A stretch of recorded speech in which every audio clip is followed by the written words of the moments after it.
Good to go.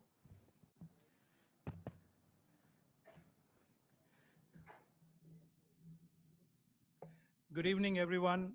Thank you for joining us today at HCL Tech's first quarter of FY24 earnings announcement. I will directly get into the business performance for the quarter. Q1 is typically a soft quarter for HCL Tech due to the fact that productivity benefits for a large number of contracts kick in during the quarter. Having said that, though we did expect this to be a soft quarter, our performance was lower than our own expectations. I'll explain the factors influencing this in just a bit. Our revenues declined 1.3% sequentially, and our revenues grew 6.3% on a year-on-year basis in constant currency terms. In terms of our performance, in terms of an operating parameters, our EBIT came in at 17%. This is at the same level as our Q1 last year, which was also at 17%. On a sequential basis, it has declined from 18.1% to 17% this quarter. In terms of bookings, as you're all aware, our bookings for the previous 7 quarters have been in the range of $2 billion and above. This quarter, our booking was at $1.6 billion. It's been a little softer. However, I'm very happy to report that our pipeline continues to grow. Last quarter, we did report that our pipeline has grown significantly. It has further grown in a strong way, even in this quarter. And we are very optimistic about the pipeline conversion and its revenue translation that will help us meet the full year guidance which we have given. Our headcount also declined last quarter by about 2,500 people, primarily due to the fact that we've consciously not backfilled some of our attrition. Double-clicking on our quarterly performance by service line, our IT and business services had a good momentum on the new deals signed.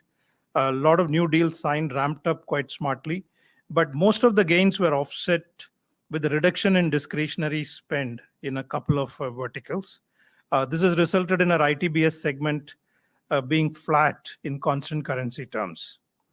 Our ERS business continues to be soft, primarily driven by tech and telecom verticals. Our ERS business reported a decline of 5.2% quarter on quarter in constant currency. HCL software continues to demonstrate a lot of resilience. On a year-on-year basis, the revenues in HCL software has remained stable. In terms of verticals, 3 of our largest verticals delivered very strong double-digit YOY growth. Like financial services grew 5.1% sequentially and 14.4% year-on-year in constant currency. Manufacturing grew 3.6% quarter on quarter and 16.5% on a year-on-year basis. Life sciences and healthcare vertical also demonstrated strong growth of 13.4% year-on-year. These 3 verticals contributes to more than 60% of our total revenue. And growth in these verticals is really a great execution of large deals, which is translated into revenue. This has helped offset some of the reduction in the discretionary spend. And the net impact, we've delivered strong growth in these 3 verticals. On similar lines, we saw decline in tech and telecom verticals, primarily driven by a reduction in discretionary spend and the associated ramp downs. We are expecting these 2 verticals to pick up as well shortly. Coming to the geographies, on a YOY basis, Europe grew 10.5% in constant currency. Americas grew 7.3% in constant currency, and rest of the world declined by 6% in constant currency. We continue to focus on bringing more and more innovation to our clients. I want to give you a quick update on our Gen AI initiatives. Our approach has been driven by our engineering and innovation spirit. Given a powerful tool as Gen AI, all our efforts are geared towards harnessing the power to bring exponential innovation into all of our services, solutions, and the products. Our Gen AI labs, we have built and launched Gen AI labs in 3 locations across the world. These are the anchors and incubators to the solutions we are developing and have developed around digital workplace services, engineering services, digital business services, digital process operations, and HCL software products. Currently, we have 140 plus external and internal projects at various stages of maturity, from proof of concepts to implementation. We've seen some good success in a couple of client-facing programs on GenAI in the healthcare side, and we are also seeing some benefits. Though it's early days, we're seeing some good benefits of how it can be leveraged in IT operations. With that, I would want to also just summarize it by saying on an overall year perspective, given the strength of our pipeline and the momentum that we have in a few verticals and the momentum we expect to have in the rest of the verticals, we continue to maintain our guidance of 6 to 8% growth in constant currency for the full year, and we continue to maintain our EBIT guidance of 18 to 19% for the full year. With that, I will request Prateek to share more financial details. Thank you, CVK. So I'll just give you some color on the rupee numbers as well. So the company, HCL Tech company revenue in rupee terms was at 26,296 crores, which is a 12.1% growth year on year. And services within that grew faster at 12.9% year on year in rupee terms. As already covered by CVK, in constant currency terms, our growth was 6.3% at a company level. Services grew at 7.1% in constant currency, and software was flat year on year. Our EBITDA margin for the quarter is at 20.5% and EBIT at 17% of revenue, and net income at 13.4% of revenue, which is up 7.6% on a year-on-year basis. Our focus on ROIC as a metric, return on invested capital, continues to move the needle. LTM, last 12 months, ROIC as of end June stands at 31.1%, which is an increase of 2.6% or 260 BPS on a year-on-year basis. Also, our cash generation or cash conversion ratios continue to be very robust.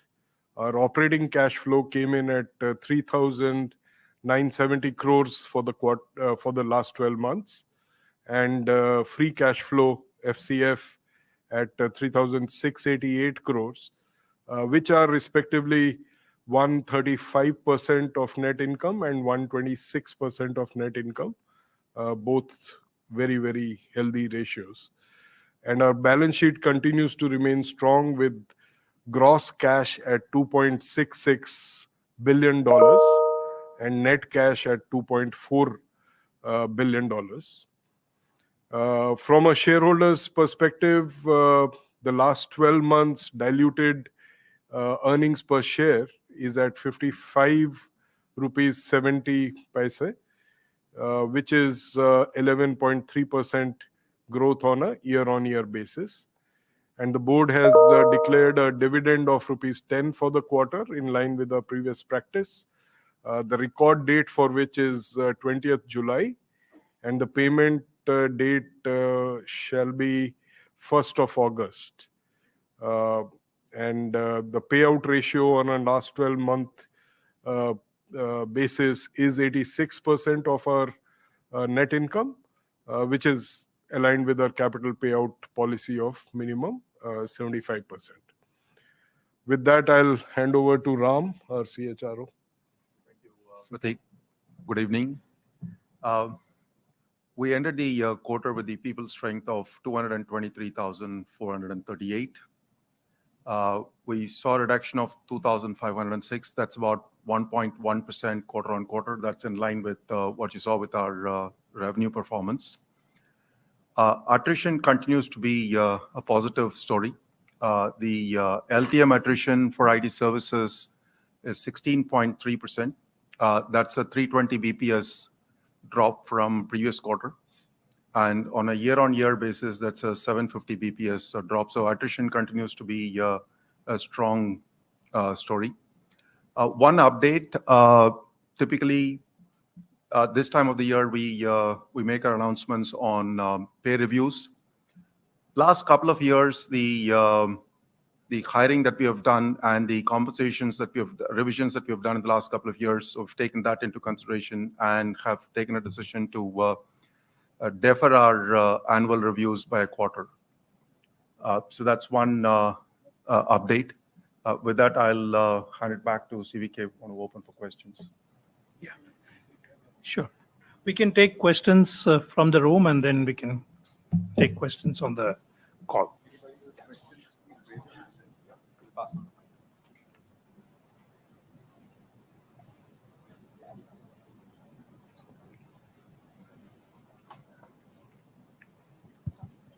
Hello. Yeah. Hi, this is Ayanti from Informist Media. Just wanted to start by asking, on the profit side, it's a bit worse than expected by analysts. Where did you exactly see the demand challenges, in which verticals and geographies? If you can give me some color on that. Yeah, as it is visible in our published numbers, our growth in tech and services and telecom and media and publishing, these two verticals are the two verticals where there is a decline. And that's also to some extent reduced our utilization, which shows up in the profitability metrics.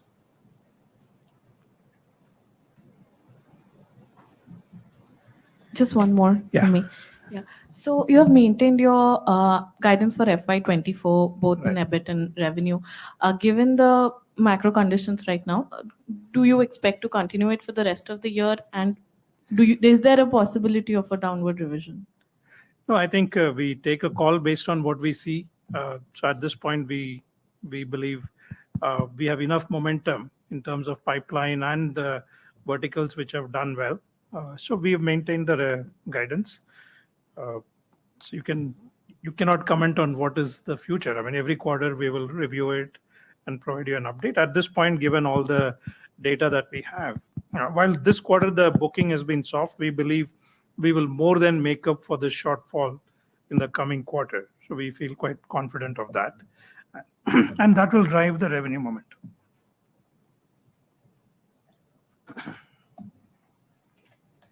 Hi, I'm Abhimanyu from CNBC TV 18. I have two questions. Firstly, are you seeing any projects getting paused or cancelled in near future? And secondly, are there any verticals where you're witnessing stress? And if at all, there is any corrective strategy in the offing? Yes, I wouldn't say any project is entirely cancelled, but there has been sporadic ramp downs. Given we have a strong presence in tech, it's almost 14% of our revenue in the past quarter. So we've seen some ramp downs in the tech segment. We've also seen ramp downs in the telecom segment, which is also visible in our numbers. So these are the two where we see some stress. But again, it's a cycle, right? We saw decline in discretionary spend in some verticals like manufacturing and financial services. And that has got more than offset by the efficiency-led deals that we won in the past quarters. So you see a very smart growth in financial services. We grew 5.1% and year-on-year 14.4%. Similarly, 16.5% in manufacturing and 3.6% sequentially. So that is really the cycle change, where the discretionary spend is going down and it has got filled with new projects, new wins, which is contributing to the growth. So in telecom and tech, we are still maybe a quarter behind, I think, to kind of offset these two dynamics that are playing out. And we're pretty confident that we will deliver decent growth in these verticals, which will also help us deliver the full year guidance. My second question was whether there are any verticals where you're witnessing and any corrective strategy as such. No, I think a lot of it is very, very dependent on the client situations. Some customers are focused on how can they get the same outcome in their new projects at a lower cost. So we have specific strategies to accomplish that. And there are customers who want to bring more efficiency to kind of offset some of the inflationary trends that they're seeing in their business, especially the telecom segment. So we are working with them to find out more cost reduction kind of programs. So it's very client specific at this point in time. No more questions from here. Hi, this is Praveen Sharma from Bistak. Actually, I have a question for you. Your margin for quarter one of this fiscal is fell down to below 16%, and No, it's at 17%. yeah, nearly 17%. So, what was the reason behind? For So basically, if you see last year Q1, our margins were again at 17%. So usually Q1 is a seasonally soft quarter. So this is the quarter in which productivity benefits are extended to customers, and the revenue growth revenue has declined, which means we have a little bit more utilization possible, which is really hitting the cost, and that's why the margins I are have low. one more question.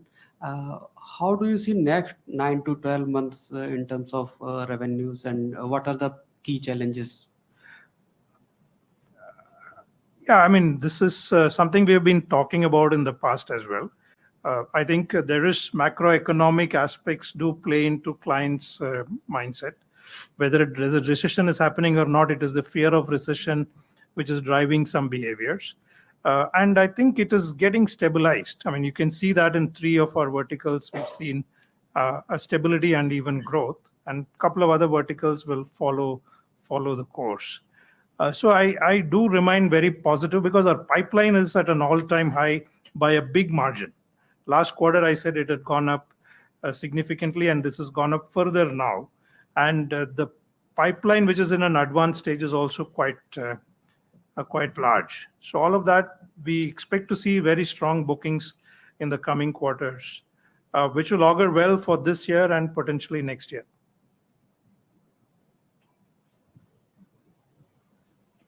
So we can move to the people who are joining us remotely. Siddharth, over to you. Can you please take the questions? Sure. Thank you, Ashutosh. Our first question today is from the line of Sai Ishwar from Economic Times. Sai, please go ahead.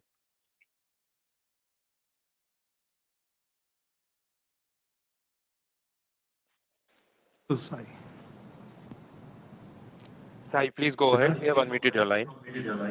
Yeah. Gentlemen, can you hear me? Yes.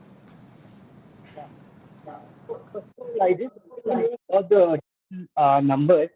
Actually, it's down. Usually, like for the last 2 quarters and YOY basis, it's around $2 billion. But now this quarter, you've just given $1.5 billion. So I just wanted to know what is the primary reason which is driving this. And also, I also wanted to know that profit is down on a sequential basis. So what contributed to this fall, despite you said that annual compensation has been put on hold. I just wanted to know that. And also, I wanted to know, you said that some of the attrition backfilling, you are consciously not done it. Why is that the reason? Thank you. Yeah. So maybe I'll take the booking question, then Pratik can respond on the margins, and the people question, Ram will respond. In terms of bookings, we had like 7 sequential quarters of 2 billion plus booking. And booking by nature is it can be spiky, it can be lumpy. It is just a coincidence that we had a very, very stable booking for last 7 quarters. It's quite possible one quarter you may not have the same level of large deals or same level of small deals. So that's why it's 1.5 billion, 1.6 billion this quarter. And I think what's important is to see all of this on an annualized basis. And maybe if you take the pipeline and the expected conversions, we feel pretty confident. This is just a blip, and we will more than recover in the booking numbers in the coming quarters. Prateek, you want to? Yeah. As far as the margins are concerned, we are at the same point as Q1 of last year. So if that is any consolation, that's the same starting point. And we have definitely put together in the last few days since we started looking at the numbers ourselves, action plan which leads to us achieving the margin guidance. So part of that is what Ram already shared with you, and we do have an action plan to reach there. So that is the reason we are maintaining it. I'll leave it there for the time being. Ram, for the HR question, please. So I think the question was about the attrition backfill. So two specific things. One, if you look at our current quarter attrition, 16.3, we are effectively back to FY20 levels, which is pre-COVID levels. As I said, that's a 320 BPS QOQ and a 750 BPS YOY. Last couple of years, if you look at the number of freshers that we had added, and last year was a record year for us. So last 2 years, we've been making those investments to add freshers. They go through a cycle of training before they get productive. So that's also flowing through into our productive capacity now. So that's one of the reasons why we didn't opt to go for replacement hires this quarter. Siddharth, you can take the next Yeah. question, please. Sure. Our next question is from the line of Ayushman. Ayushman from Business Standard. Please go ahead. AVK, Ram. So I would like to ask you about the large deals. I mean, according to you, what is the sense in terms of large deals? Can we say that large deals are back? If yes, in which category of large deals are you really seeing? Are these really the cost optimization deals, or are they the real transformational deals? Thank you. Yeah. So large deals, we have several large deals in our pipeline, and that's why we also see our pipeline to be significantly larger than what it was last quarter and what was there last 6 months back. And pipeline has got a mix. Today, cost transformation deals are not just about offshoring and things like that. They are driven by transformation projects which drive efficiencies and reduction in cost. It's about implementing automation. It is about right-sizing some of the technology architecture, modernizing your technology architecture, cloud adoption where it is relevant. So all of this form part of this cost efficiency-led deals. So you should take it like it's a mix of both, but more of the subset of these two, pure transformation and cost optimization. There are deals which have a combination of these two, is where we are seeing more traction. And to your direct question, yes, the large deals are back. Yeah. It may not show in this quarter's number per se, but they are back, yes. Thank you. Our next question is from the line of Mini Tejasvi from The Hindu. Mini, please go ahead.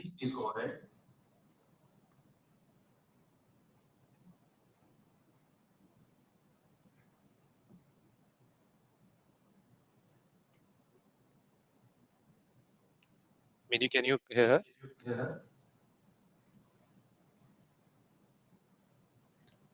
I think there's some technical problem in his line. We'll take the next question. The next question is from the line of Devangana from Money Control.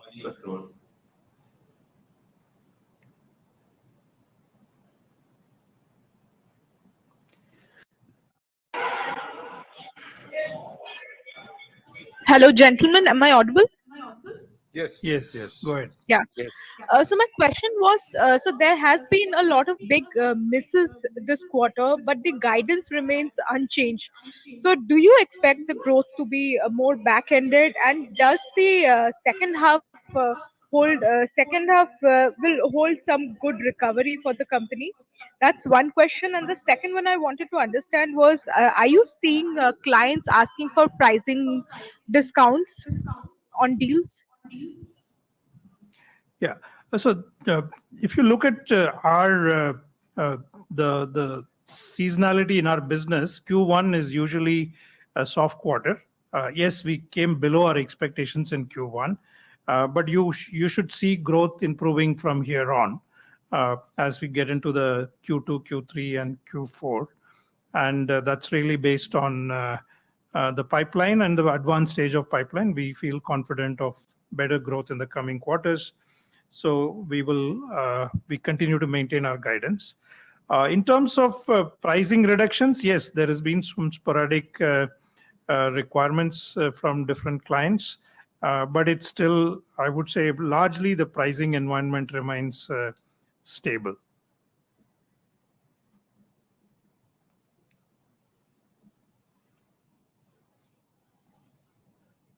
That's it. We have no more questions. Okay. Over to you, Ashutosh. Okay, so I think we're Yes. through. Thank you, everyone, for joining us, and look forward to talking to you during the next quarter. Thank you. Thank you. Thank you.